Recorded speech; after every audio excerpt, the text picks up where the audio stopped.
Shalom. Shalom. Selamat sore. Sore. Mulai. Selamat berkembang di firman Tuhan. Mari kita naikkan pujian Bapa Pemerintah. Sudah kemenangan bagi berdiri. Mari kita sembah Tuhan. Nyanyikan pujian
Tuhan Yesus, kami ingin boleh berserah pada suara Tuhan. Kami serahkan semua dalam tangan-Mu. Semoga Tuhan, ampuni segala dosa dan pelanggaran kami Tuhan. Hadirlah Mama Tuhan Yesus Kristus, haleluya. Amin. Silakan duduk. Masih semangat memuji Tuhan, amin. Amin. Haleluya. Mari kita dengar lagu pujian yang kedua, nanti dan memuji Tuhan.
berkat Kristus, saya minta Esa yang gampang. Mari kita dengar pujian setelah lama bercari-cari.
semua nama Tuhan.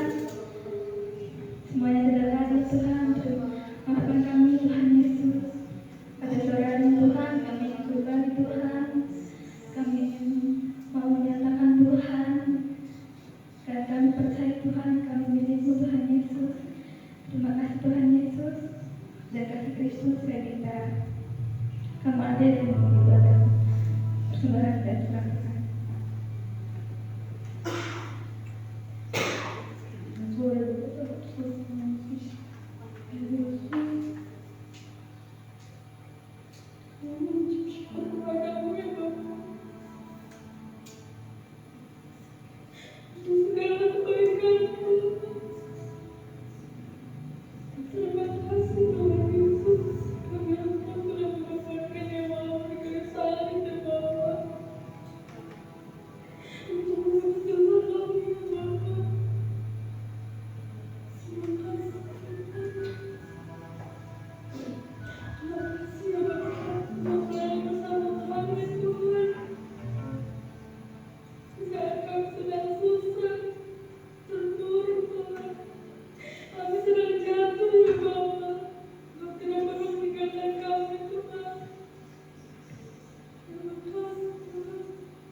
Jadi, shalom saudara terkasih dalam Tuhan. Ini sepi banget kayak kuburan. Shalom saudara terkasih dalam Tuhan. Shalom anak-anak muda. Hari ini kita berbicara tentang jangan takut kotor. Slogan ini saya ambil dari slogannya apa ya? Iklan apa ya? Ada yang ingat nggak? Rinso. Kenapa dikatakan jangan takut kotor? Karena ada rinso. Jangan takut kotor. ada pembersihnya. Nah, ini ditawarkan dalam kehidupan manusia yang banyak kali, apalagi saya soroti orang-orang Kristen ya. Yang saya soroti orang-orang Kristen yang notabene punya pemikiran ada Kristus. Aku beriman kepada Yesus, aku diselamatkan, apapun keadaanku, aku diselamatkan. Jadi iman itu jadi bukan sebuah cambuk, atau bukan sebuah dorongan. Semestinya sih nggak cambuk, tetapi dorongan dalam diri sendiri yang nongol dengan melihat kebaikan Tuhan Yesus dalam kehidupan kita. Semestinya kita menjadi orang yang berubah dan rajin dan punya inisiatif yang luar biasa untuk membangun hidup yang terbaik. Halo, ngerti gak? Ada Yesus dalam diri kita yang kita pakai sebagai kata iman, sebagai Tuhan dan Juru Selamat. Tetapi kata Yesus Kristus Juru Selamat itu kita pakai sebagai sofa empuk untuk duduk dan tidak melakukan apa-apa. Aku orang Kristen, aku selamat. Aku orang Kristen, aku bangga jadi orang Kristen. Padahal di satu sisi Tuhan bilang iman tanpa perbuatan adalah mati. Kita cuma pakai nama Tuhan Yesus dan kemuliaan pengorbanannya, bukan sebuah inisiatif dorongan untuk menjadikan kita seseorang, untuk menjadikan kita orang yang dinilai sebagai orang yang berjuang bagi Kristus, tetapi sebagai status aku orang Kristen, punya Juru Selamat. Jangan ke sana, kotor, tidak kudus. Jangan ke sini, jangan lakukan ini. Jangan.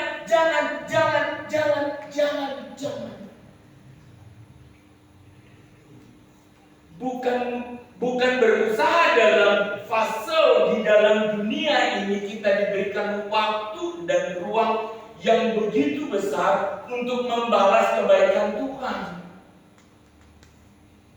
untuk memacu diri.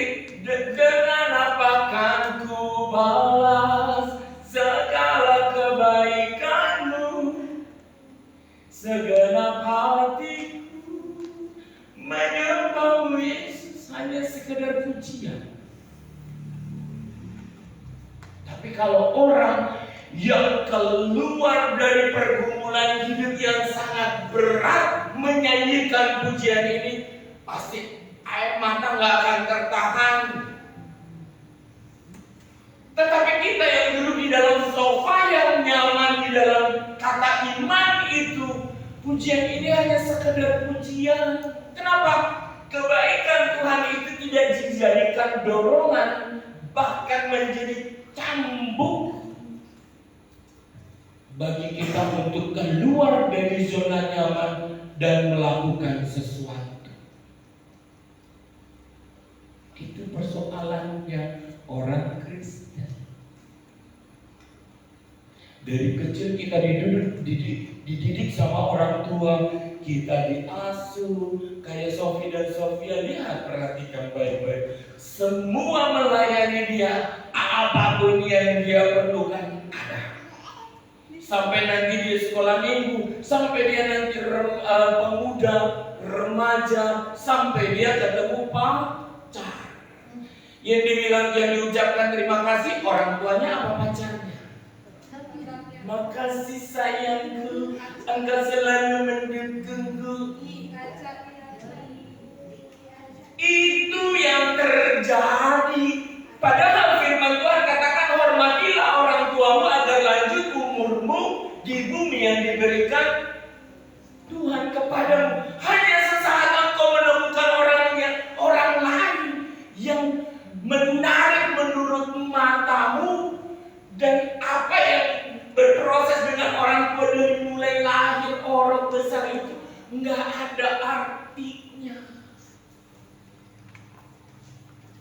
Yang duluan dilayani siapa? Pacarku.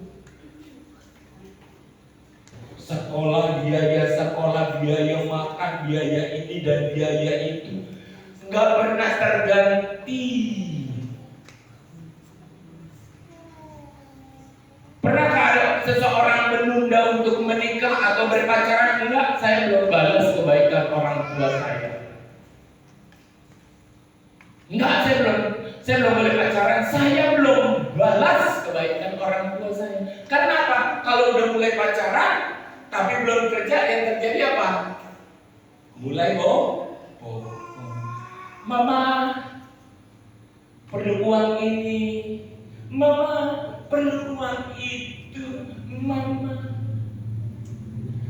Gak pernah timbul di dalam hatinya membangkitkan sesuatu. Bagaimana membalas kebaikan ini? Kita belum berbicara tentang Tuhan yang tidak terlihat. Kita masih berbicara tentang orang tua yang jelas-jelas sudah mendidik, mengasuh, mengayomi, melindungi sampai besar. Kita cuma apa? Pengen nyantai, enak, tenang, aman, dan nyaman. Kita nggak pernah berbelas kasihan lihat orang tua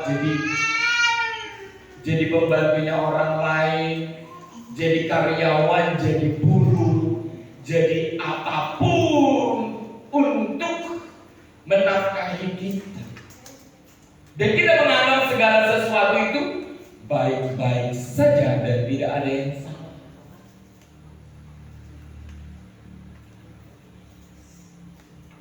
Nyaman, adanya begini. Malah lebih parah. Tuhan, kenapa sih aku nggak lahir di keluarga yang kaya? Boro-boro keluar dan bangkit, membalikkan keadaan untuk mengambil kemenangan di dalam dunia ini dan membalas apa yang kita katakan baik. Bahkan menggantikannya dengan orang baru. Ya enggak? Hello. Cenderung kita menggantikannya dengan orang yang baru. Pacar, teman hidup. Kalau bisa, mama punya apa? Papa punya apa? Jualah, aku mau nikah. Habis. Jadi semua hanya berlindung di kata iman, tapi nggak pernah berusaha melakukan sesuatu dan menjadi sesuatu untuk menghasilkan pendapatan atau menghasilkan pekerjaan atau menghasilkan produk untuk memutarbalikkan keadaan dari kita biasa menerima.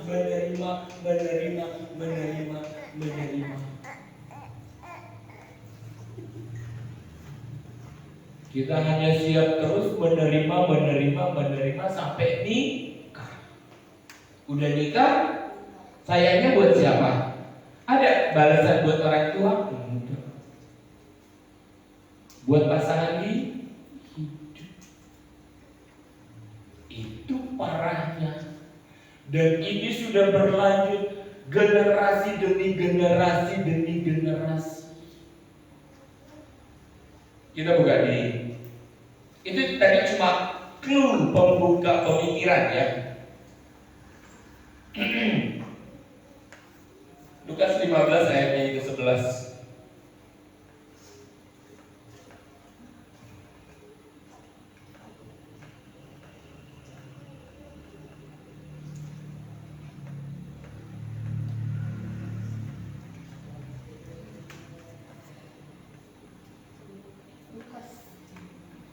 Lukas 15 ayatnya yang 11.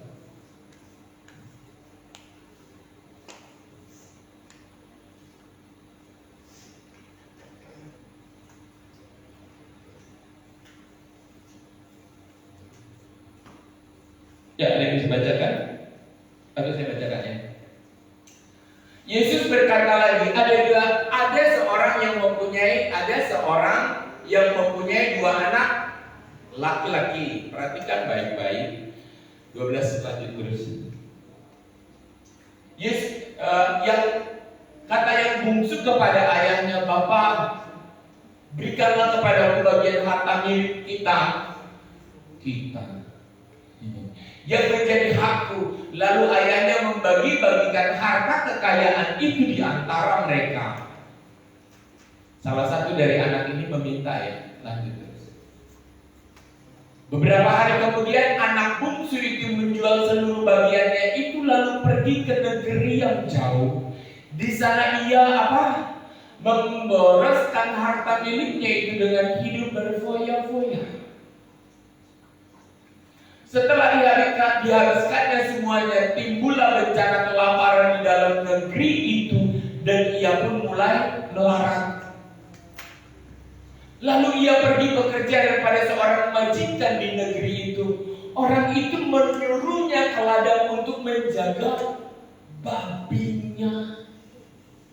Kalau dia tidak keluar dari kenyamanan ini, dia masih ada di dalam pelukan bapaknya. Dia masih ada di dalam naungan kenyamanan itu, fasilitas segala sesuatu ada. Dia hidup sebagai orang beriman, tetapi nggak pernah melakukan apa-apa. Tapi oleh karena keinginannya punya uang, lalu dia meminta itu dan bapaknya mengizinkannya. Saudara tahu bahwa punya uang itu butuh pengetahuan manajemen, bagaimana cara memakai uang, bagaimana memelihara uang, bagaimana menumbuhkan uang, bagaimana menghabiskan uang, bagaimana melipat gandakan uang. Dan si bungsu ini belum punya pengetahuan tentang itu. Dia pergi dari rumah, dia habiskan semua dengan berfoya-foya, lalu datanglah kelaparan dan dia melarat dan susah. Lalu dia mengambil sebuah keputusan untuk bekerja. Kenapa? Perutnya lapar. Gak ada yang dimakan. Temennya yang kemarin nemenin dia berfoya-foya udah pada pergi semua. Temennya cuma teman seneng doang, gak ada teman susah. Tuhan, aku harus apa? Kata Tuhan, kerja. Oh, kerja ya. Padahal di rumah Bapak enak, semua nyaman, semua ada. Tinggal minta, "Ma, ada." "Pa, ada." "Butuh ini." "Ada." Saking enaknya, "Ma, HP-ku mana?" "Ma, Pa, HP-ku mana?" "Matamu pakai di depanmu." "Oh iya." Saking enaknya itu begitu. Mata yang begini aja nggak dipakai. Saking segala sesuatu teriak aja ada. Lalu dia bekerja pada seorang majikan negeri itu dan orang itu menyuruhnya pergi ke ladang untuk menjaga babi. Sampai untuk keadaan inikah sampai kita baru berkata iman? Harus keadaan terpaksakah? Dalam keadaan terpaksakah baru kita melakukan sesuatu? Ada dua fase di sini. Melakukan sesuatu karena melihat orang tua kita baik. Yang di sini di Lukas 15 dia akhirnya bekerja karena keadaan terpaksa. Kalau nggak ada keadaan terpaksa, masih enak, masih nyaman. Dan kata hatinya, semua baik-baik saja. Bapakku kaya, Bapakku ada. Banyak anak-anak menjadikan orang tuanya apa? Bemper untuk keinginan kebutuhan hatinya. Sampai kapan? Sampai selesai dulu kuliah. Sampai kapan? Sampai menikah. Sampai kapan? Sampai mereka mati minta warisannya rampas rampok. ambil. Pernah nggak ngebalas? Nggak pernah. Kenapa? Nggak pernah masuk dalam keadaan seperti ini. Masuk di dalam keadaan yang terpaksa, lalu mendengar perintah tuannya, ayo pergi kau ke ladang, karena perutnya kosong dan dia malu untuk kembali kepada bapaknya. Iya deh, lakukan sesuatu dan bekerja. Ngasih makan apa? Babi.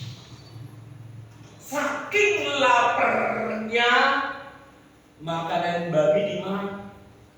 Kenapa? Belum gajian. Nunggu gajian masih lama, tapi aduh kriuk-kriuk, aku bisa main ini, aduh, padahal di rumah bapakku enak. Keterpaksaan. Keadaan yang harus memaksa melakukan sesuatu. Padahal kata iman itu ialah kesadaran untuk keluar dari kenyamanan dan lakukan sesuatu. Tapi itu nggak ada. Kita hanya berlindung di kata apa? Tuhan Yesus baik. Tuhan Yesus mengampuni. Tuhan Yesus selalu menyembuhkan. Tuhan Yesus. Ngerjain apa? Enggak. Aman-aman saja. Berangkat, bangun pagi berangkat sekolah, pulang sekolah.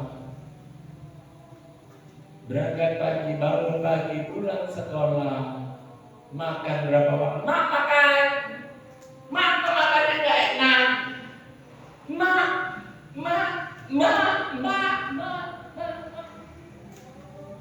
Segitu panjang kesabaran Tuhan itu. Tapi yang paling perihnya, kan di TikTok kemarin ada yang protes seorang bapak-bapak.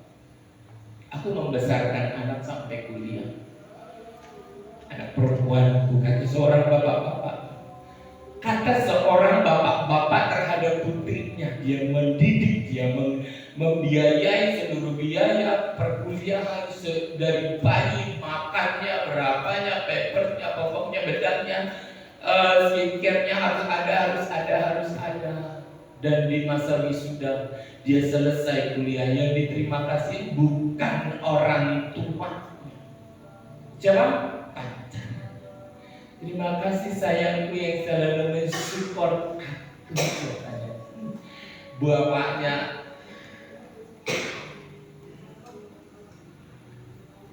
kenapa? Bapaknya bilang, beginikah kehidupannya nyata? Enggak mampu melihat yang baik, enggak mampu membahas yang baik, apalagi Tuhan yang tidak terlihat. Kalau yang baik yang dari orang tua aja kita nggak mampu membalas. Seakan-akan kehidupan untuk dimomong sampai selesai kuliah atau selesai biaya pernikahan itu sesuatu yang wajar semua.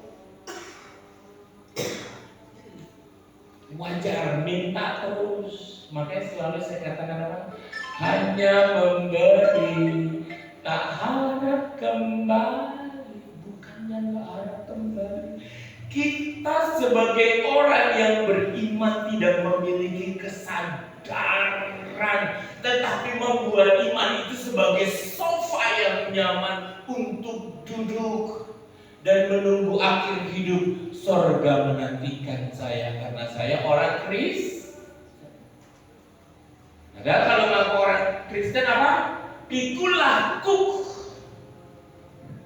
pikulah salib,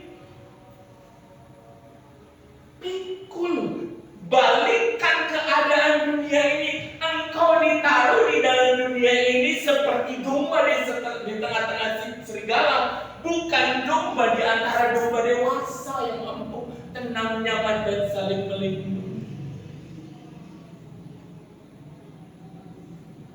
Ayat 16. Lalu ia ingin mengisi perutnya dengan apa? Keju apa ya?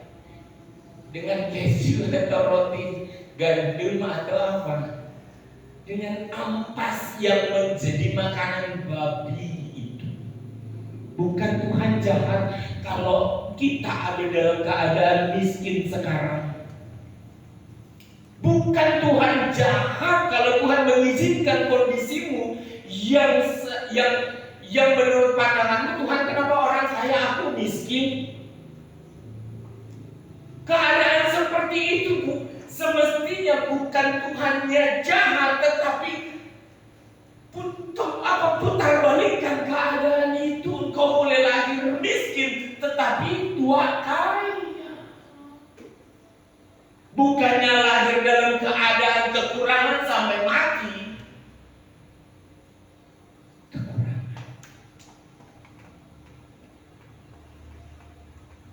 Sampai keterpaksaan lalu ia mengisi perutnya dengan ampas dan yang menjadi makan babi itu, tetapi tidak seorang pun yang memberikan kepadanya. Mau makan ampas dari makanan babi aja enggak? Mau makan dari makanan babi aja enggak boleh. Ketika Tuhan mengizinkan kita masuk dalam keadaan yang tidak nyaman, bukan Tuhan jahat, tetapi mulailah sesuatu yang baik. Tanam dalam dirimu pohon-pohon kecil yang satu saat kamu bisa memetik buah dari apa yang engkau tanam. Tapi apa? Udah nggak punya apa-apa, udah kekurangan ini dan itu, tetapi kita tinggal dalam keadaan itu dan tidak melakukan apa-apa. Aku baik-baik saja, aku baik-baik saja, aku baik-baik saja. Papa ini nggak bisa kerja, kaya. Tuh kayak papa temanku dong, kaya. Mama nih bisanya jadi babu orang. Kenapa sih? Mama saya itu bukan mama yang pintar. Nono yang biasa kerja di kantor, no enak, satu tahun kontrak aja udah miliaran, jutaan, puluhan juta. Kan bisa ngajak anak-anaknya shopping, bisa ngajak anak-anaknya liburan, bisa ngajak anak-anaknya naik mobil. Protes orang itu bukan keluar dan bangkit, kok orang lain bisa aku gak bisa. Makanannya sama, otak dan akalnya kayaknya cerdasan saya deh. Aku harus berbuat apa ya? Sujud dan duduk di kaki Tuhan, minta hikmat Tuhan. Kenapa keadaanku begini? Mampukan aku membalikkan keadaan? Ini yang saya lakukan di dalam kehidupan saya. Kenapa bisa memutarbalikkan keadaan? Saya lihat orang lain punya bapak, saya nggak punya bapak. Keluarga saya 6 orang. Yang ngasih makan seorang ibu-ibu yang udah tua harus ngasih makan 6 anak. Melek mata pagi kudu makan, siang kudu makan, malam kudu makan. Yang kerja cuma satu. Ini kata protes saya kepada Tuhan. Tuhan, kenapa sih Tuhan? Orang-orang lain Tuhan izinkan punya bapak, aku gak punya bapak. Kenapa dia mati cepat? Kata-kata protes di kepala ini yang melahirkan iman yang baru. Bukan iman kenyamanan aku Kristen. Oh aku pendeta. Oh aku hamba Tuhan. Oh aku. Pilih kenyamanan semua untuk apa? Untuk tidak melakukan sesuatu. Berlindung di kata iman, berlindung di kata rohani. Untuk apa? Untuk tidak melakukan sesuatu. Masa ia harus sampai dalam keadaan seperti ini? Tuhan izinkan yang tidak baik terjadi dalam hidup. Sampai dia keluar dari kenyamanan untuk makan ampas sampah babi pun tidak diizinkan. Ini orang muda yang diceritakan ini orang muda. muda itu punya potensi besar. Kata Soekarno apa? Berikan saya 10 orang muda, saya akan mengguncang dunia. Tapi bukan orang muda yang beralaskan kata iman untuk tidak melakukan sesuatu. Bukan. Cuma iman tanpa perbuatan mati sudah. Tetapi orang-orang muda yang berkata memiliki pengenalan akan Kristus dan bangkit untuk memutarbalikkan keadaan dan menjadi orang-orang yang hebat. Kalau keadaanmu dalam kekurangan, mulailah baca buku. Kalau engkau hidup dalam kekurangan, mulailah cari teman untuk berdiskusi apa yang bisa dikerjakan. Kalau engkau merasa tidak nyaman dengan keadaanmu, apa yang harus seperti apa yang engkau bisa katakan aku nyaman? Bikin sebuah target dan memulai sebuah program. Kita harus jadi orang hebat, bukan menjadi orang yang berlindung di kata iman dan menjadikan iman itu sebagai sofa yang nyaman untuk duduk dan tidak melakukan sesuatu. Padahal kata iman itu apa? Ketika engkau menjatuhkan dirimu, ada tangan Tuhan yang menopang.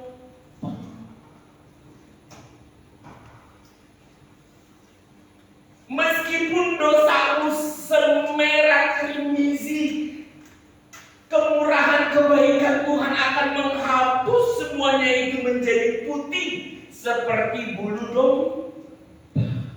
Kenapa saya katakan jangan takut kotor? Keluar dari keadaanmu, lakukan sesuatu. Jangan ke situ takut, nanti di sana banyak orang jahat, nanti di sana banyak penipu, nanti begini, nanti begitu, nanti begini. Hanya overthinking yang ada di kepala, lalu tidak melakukan sesuatu. Melakukan ini trauma, melihat itu trauma,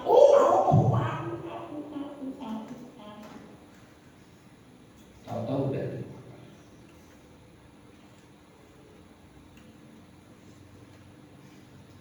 Ayat 17.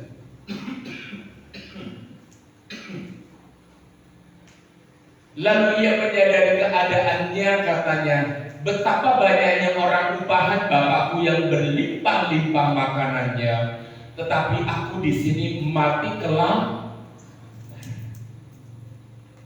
Ada tingkat kesadaran. Miliki tingkat kesadaran.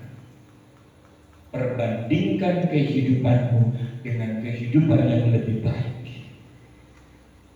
Kalau tidak memiliki fase kesadaran dalam kehidupan kita nggak jadi apa-apa. Ya ngalir aja, saya mah gimana keadaan aja lah, ngalir aja. Air pergi kemana, saya mah iya aja. Biasanya apa? Nabrak di kotoran, iya baik. Kesini iya baik, kesitu iya baik, dan tidak melakukan apa-apa. Kata menyadari keadaannya, menyadari keadaan. Sampai Tuhan izinkan miskin dalam keadaan kekurangan banyak. Kalau kita merasa nyaman dan sampai tinggal di kolong jembatan, walaupun miskin aku bahagia, katanya. Tidur sama kecoa, tidur sama tikus, walaupun miskin aku bahagia, statusnya begitu. Bukan itu orang beriman. Orang beriman ialah yang memiliki kesadaran dan keluar memutarbalikkan keadaan itu. Daud keluar dari keadaannya yang selalu disepelekan, yang selalu tidak dianggap, yang selalu tidak diperhitungkan. Dia keluar dari keadaan itu dan menjadi seseorang yang dipandang. Karena apa? Kesadaran Tuhanku besar. Hei Goliat, engkau menantang bukan aku, atau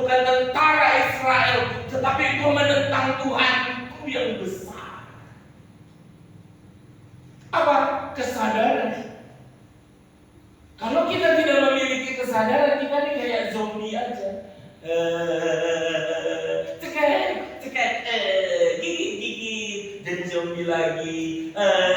Akhirnya semua orang gak memiliki keadaan yang sama. Anak-anaknya semua begitu, gak ada yang keluar menjadi seseorang yang berhasil. Semua orang menuntut orang tuanya sampai orang tuanya bongkok-bongkok pun. Cepet pakai aja sih lo, biar lo ninggalin warisan buat gua, ntar warisan gua jual, gua foya-foya. Tapi tidak pernah menjadikan dirinya sesuatu yang bisa dianggap orang lain. Gak memiliki kesadaran. Ini gambaran dunia ini, dan orang-orang Kristen pun melakukan hal yang sama.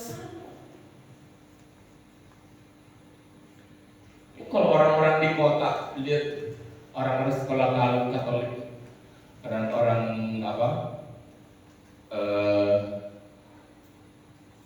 orang-orang IPK, anak-anak SMA aja udah pinter bikin program, udah punya side job ini itu, masih sekolah.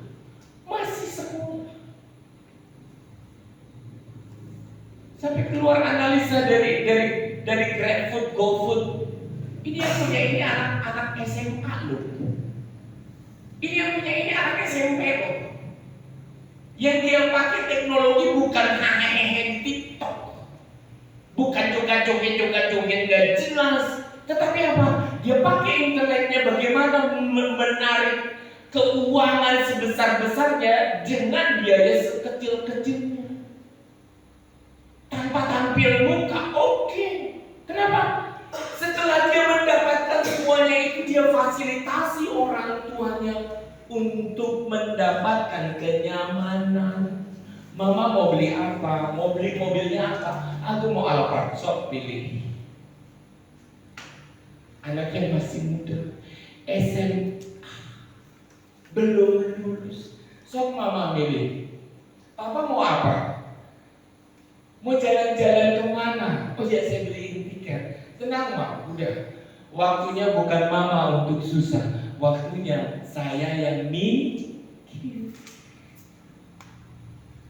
Kita punya otak yang sama, kehidupan yang sama, iman yang sama, tetapi pandangannya berbeda.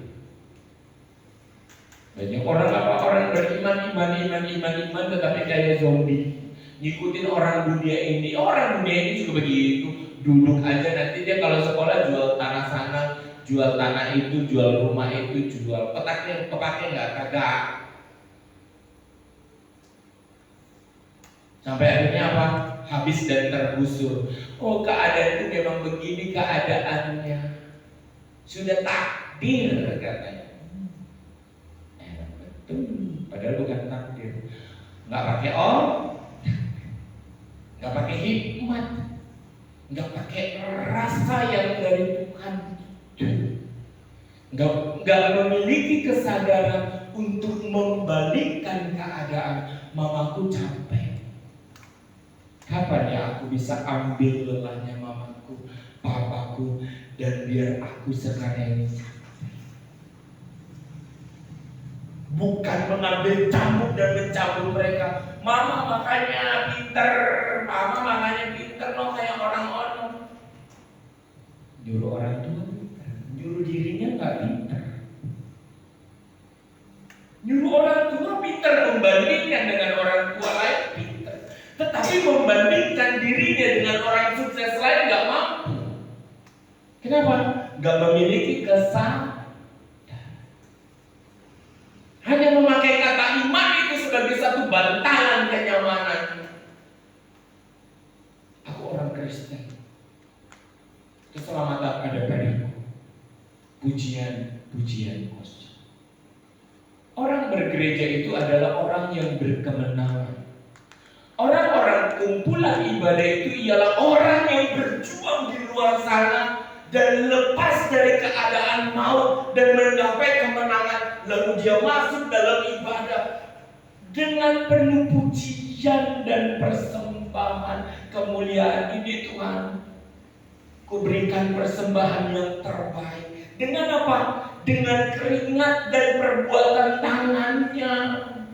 Itu namanya ibadah yang sejati. Saya paling gak suka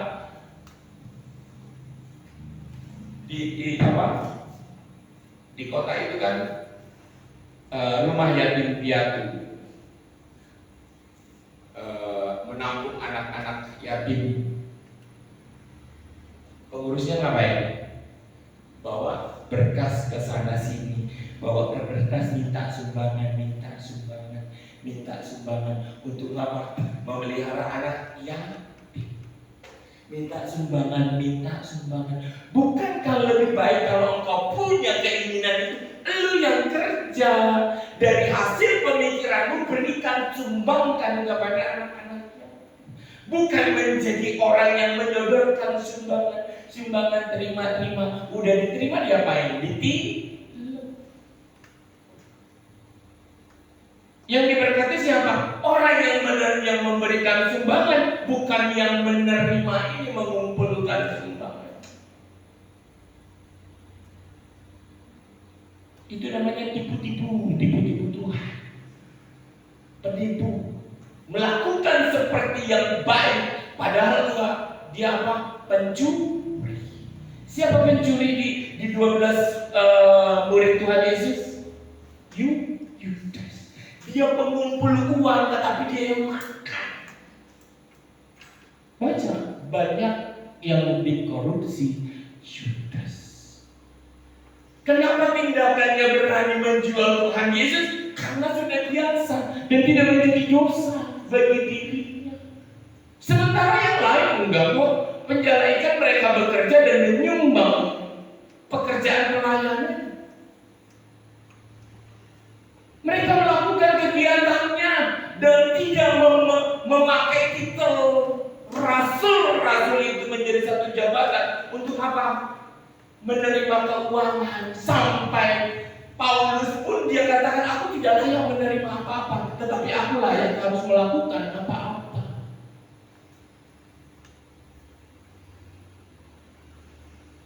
Ayat 18.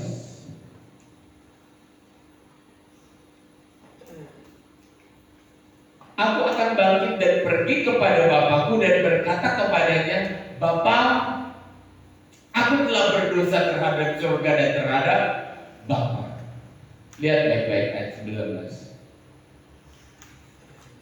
Aku tidak layak lagi disebut anak Bapa, jadikanlah aku sebagai salah seorang upahan Bapa. Tingkat kesadaran yang hidup membalikkan keadaan. Yang biasanya dia hanya eksploitasi Pak, terbalik.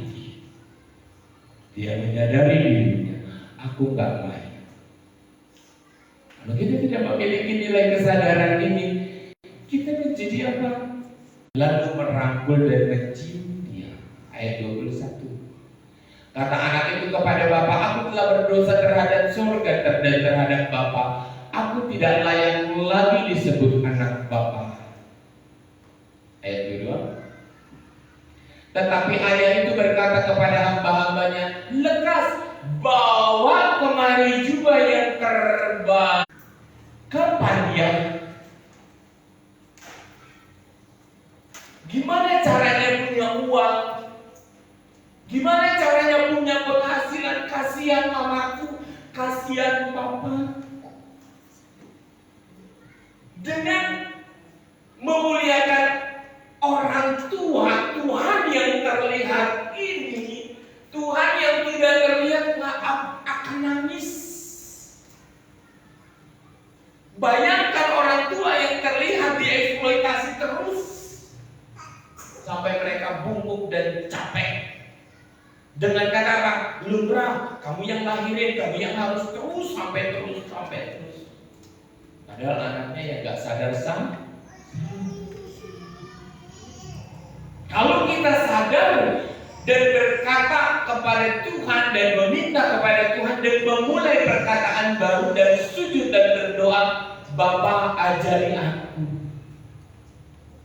Aku kasihan lihat mama. Siapa yang bisa kata-kata begini? Bapak ajari aku kasihan lihat Bapak. Mereka udah mulai tua. Setidaknya mereka, kalau saya bisa gak usah keluar biaya buat saya. Setidaknya hati mereka sudah mulai tenang. Kenapa? Anaknya sudah dewasa. Secara badan memang anak-anak, tetapi pemikiran dewasa. Dicerahkan oleh iman kepada Kristus. Karena yang dibaca adalah firman Tuhan, bukan yang dibaca orang-orang dunia ini. Lumrah semua eksploitasi orang tua. Itu biasa, dan itu tanggung jawab mereka. Nggak perlu kau jadi apa-apa. Tunggu mereka mati, mereka akan meninggalkan warisan. Kamu jadi orang hebat. Tapi orang yang tidak memiliki pengetahuan tentang pengelolaan keuangan seperti anak muda ini, diberikan warisan pun habis dan jadi miskin. Kenapa nggak memulai dari sekarang? Dapat uang jajan 15.000, habiskan. Dapat uang jajan 20.000, buru-buru habiskan, nanti basi. Dapat uang jajan dari saudara 50.000, buru-buru ke warung, habiskan. Jangan sampai sisa. Punya uang, punya ini, habiskan. Selalu ada Tuhan itu baik. Habiskan, nggak dikelola. Kamu nggak nabung? Enggak. Saya nggak punya uang. Kamu nggak program masa depanmu? Enggak. Saya nggak punya apa-apa. Kamu nggak bikin tabungan? Orang kok bisa nabung 2000 lo jadi apa lo? Jadi besar lo. Kali aja 2000 kali 360 hari. Iya nggak bisa saya harus jajan. Keperluan saya banyak. Nanti kalau nggak saya habiskan uang ini basi. Kenapa nggak dewasa? Karena nggak punya kesadaran dan memilih untuk seperti orang lain. Temanku juga nggak apa-apa, uang jajannya 50.000 sehari, habis nggak apa-apa kok. Tanpa melihat ujung kehidupannya yang susah dan melarat. Kami orang-orang tua sudah melihat karakter orang yang menabung dan memanage uang dengan baik akan hidup dalam berkelimpahan kehidupan. Tetapi dari mulai kecil nggak mampu memanage uang, nggak mampu punya tabungan, nggak mampu mengelola waktu, nggak mampu mengelola uang, nggak jadi apa-apa. Gak bisa kebobolan terus, kehabisan terus. Bisanya ngapain? Minta dan selalu kekurangan. Sampai akhirnya besar gak jadi apa?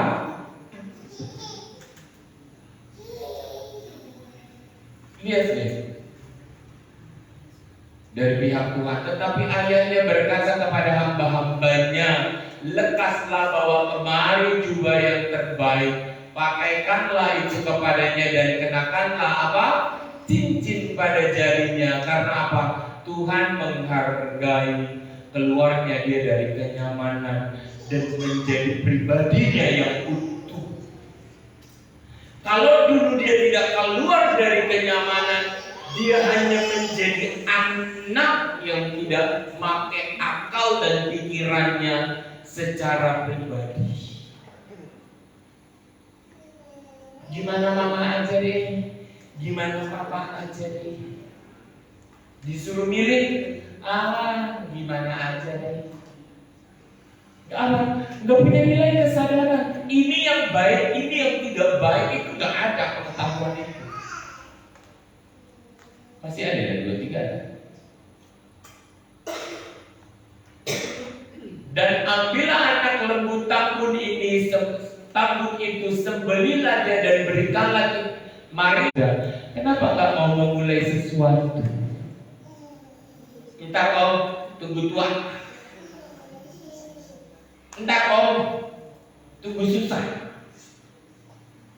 ntar.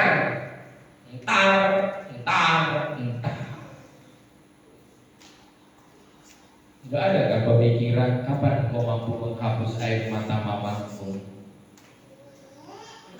Nggak ada kan pemikiran kapan kau akan menghapus air mata papa?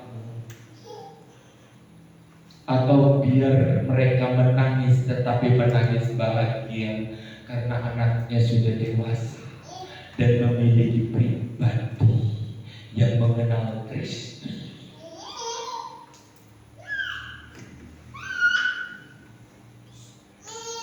Masih terus tuntut orang tua tuntut sampai mereka bongkok. Tapi yang baik itu siapa? Pacar saya. Yang baik itu siapa? Artis favorit saya. Itu di hati saya. Ngurusin rumah tangga Raffi Ahmad, si ini begini, ngurusin siapa artis Korea, dandannya bagus, pakai bajunya begitu, cakep banget. Nggak ngurusin itu di rumah, nggak ada makanan. Ngurusin politik, lu tahu ijazah Jokowi, ijazah. Nggak ngaruh sama kehidupanmu. Ngurusin temen yang ini ngomong, temanku berkata ini, temanku ngomongnya begini, temen ngurusin orang, ngurusin hidup sendiri. Amin. Hello. Ketika tidak ada nilai kesadaran, tidak ada kata-kata mengalir kuasa dari tempat maha tinggi, Bapa kekal mulia, Kau hadir di sini. Orang yang berjuang dari hari ke hari, capeknya bukan main ketika dia memujikan pujian itu. Beda responnya Tuhan. Ini anakku, malaikat bantu dia.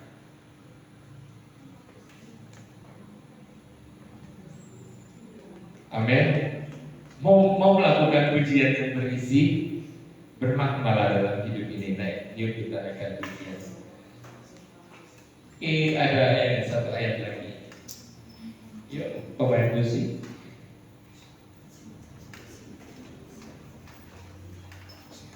Yakobus 2 ayat 26. Yakobus 2 ayat 26.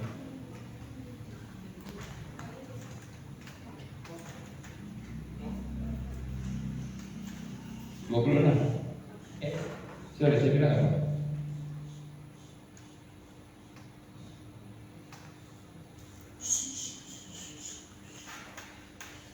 Perhatikan, baca baik-baik. Sebab seperti tubuh tanpa roh adalah mati, demikian juga iman tanpa perbuatan adalah tubuh tanpa roh mati. Hidup, dia berjuang. Dia tidak hanya beriman kosong. Dia seorang raja yang berjuang dan memang hatinya terpaut kepada Kristus. Dari muda, dari kecil, dari yang tidak dianggap,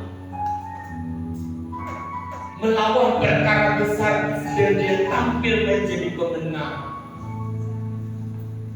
Dari setelah firman ini, dari kasih-Mu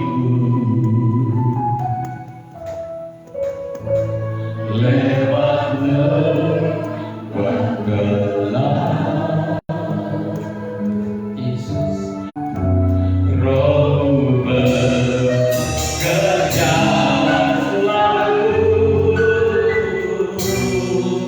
untuk kebaikan-Ku mengalir.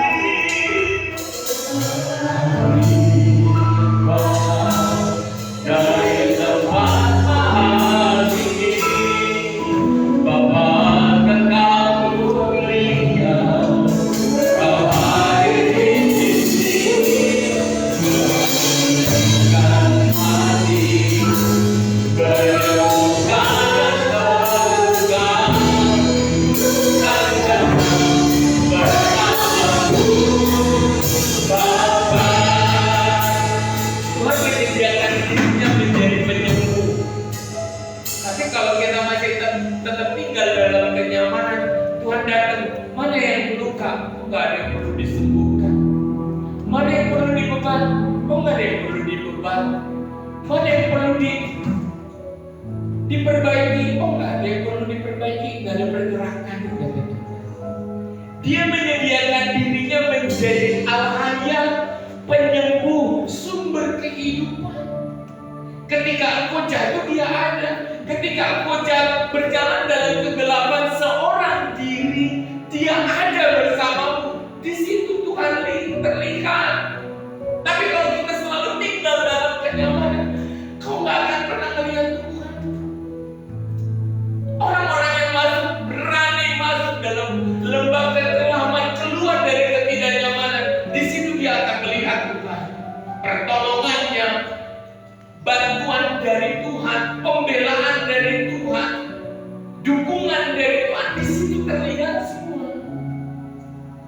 Tapi kalau kita selalu tinggal dalam kenyamanan dan gak mau berbuat apa-apa, ya kita gak akan mungkin melihat Tuhan dan merasakan kemuliaan yang turun, pertolongan yang turun, pembelaan yang turun. Gak. Jangan takut kata. Dia menyembuh, dia membeban luka, dia menuduskan, dia menyembuhkan, dia yang membeban dan memulihkan, menyembuhkan. Naikkan pujian ini, mari sama-sama berdiri. Bawa dengan hati yang berubah.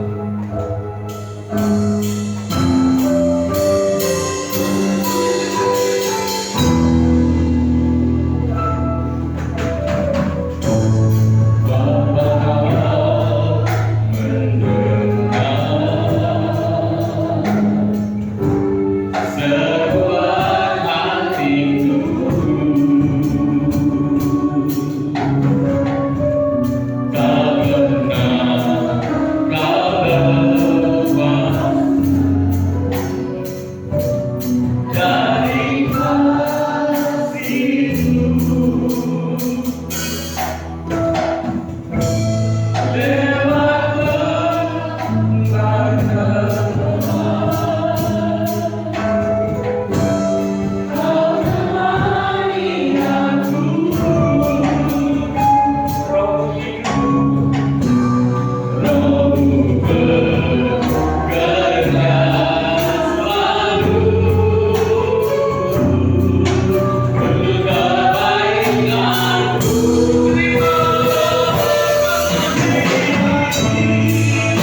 Hiduplah anak-anak muda yang diberkati Tuhan. Anak-anak muda di PDI Maranatha akan hidup yang selalu ikut-ikutan tanpa membuat satu keputusan. Tuhan senang atau tidak, kami patahkan semuanya itu dalam nama Yesus. Engkau menjadi pribadi yang bahkan Tuhan. Pertimbanganmu hari ini adalah pertimbangan apakah Tuhan senang atau tidak senang dengan apa yang kau kerjakan. Bukan tentang dunia ini, tentang apa kata dunia, tapi tentang apa kata Tuhan.